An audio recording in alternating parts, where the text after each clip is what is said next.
र त्यो सँगसँगै हामी यहाँ त्यतिजना हाम्रो नेपालबाट र भारतबाट यहाँ आउनु भएको हाम्रो महानुभावहरू सबैलाई मेरो भारतको तर्फबाट नमस्कार।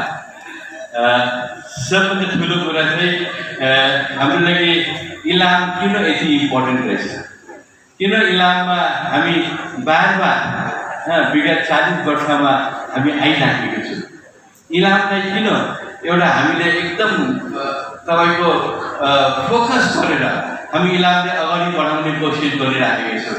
त्यसको ऐतिहासिक रूप चाहिँ तपाईहरूले एकदमै जानकारी दिने एकदम जरुरी छ।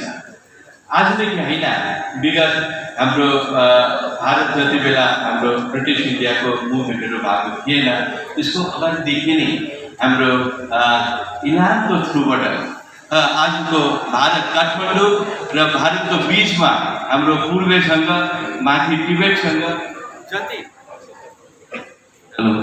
जति ट्रेड रुटहरू थिए, त्यो ट्रेड रुटमा चाहिँ इलामको एउटा महत्त्वपूर्ण स्थान थिए।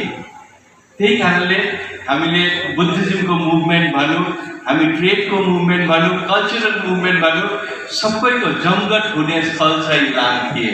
यो चाहिँ एउटा कन्फ्लुएन्सको एरिया भन्दा पनि हुन्छ। एउटा ठुलो कन्फ्लुएन्स हुने, कल्चरल कन्फ्लुएन्स, रिलिजियस कन्फ्लुएन्स, नेचुरल कन्फ्लुएन्स। नेचुरल कन्फ्लुएन्स किन भन्यो भने तपाईँले याद छ कि कञ्चनजङ्घाको जुन हाम्रो रिज छ, कञ्चनजङ्घा रिजको डेभलपटी वेस्टर्न साइडमा तपाईँले नेपाल हिमालय पाउनुहुन्छ, कञ्चनजङ्घा रिजको इस्टर्न साइडमा तपाईँले इस्टर्न हिमालय पाउनुहुन्छ।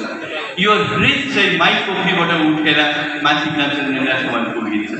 त्यही कारणले हाम्रो यो माइ खोला, माइ पोखरी, माइमाजुवा यो एरिया चाहिँ हाम्रो लागि एकदमै एउटा इम्पोर्टेन्ट एरिया हो।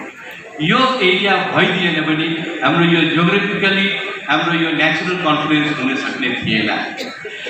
हामीले इलामलाई अगाडि बढाउँदाखेरि आजदेखि होइन, विगत धेरै वर्षदेखि हाम्रो प्रयत्न चाहिँ इलामलाई अगाडि बढाउने एउटा कोसिस चाहिँ हाम्रो थिए।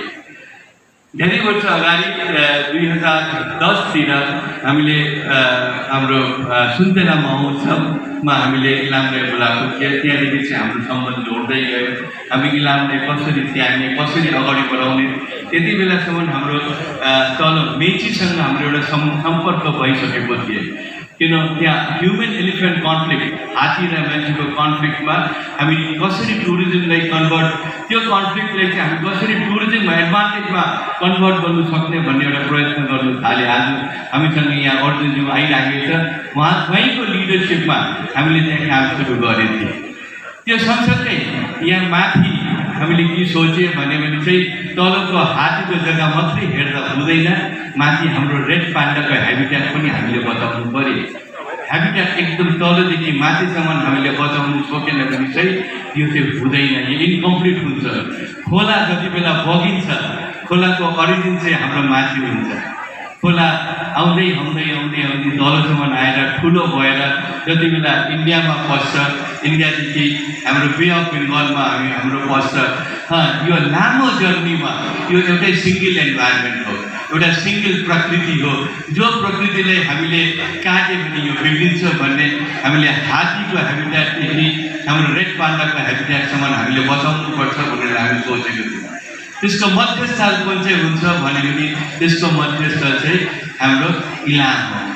त्यसै पाराले हाम्रो तेचेरा भन्नु बित्तिकै तपाईँहरूको मनमा गन्धर्वहरूको कुरा आउँछ होइन, गाइनेहरूको कुरा आउँछ। यो गन्धर्वहरू को थिए? गन्धर्वहरू जति बेला हाम्रोमा न्युज पेपर थिएन, मोबाइल थिएन, टेलिभिजन थिएन, त्यति बेला गन्धर्वहरूले हाम्रो गीत गाएर एक जग्गाको न्युज अर्को जग्गामा पुर्याउने।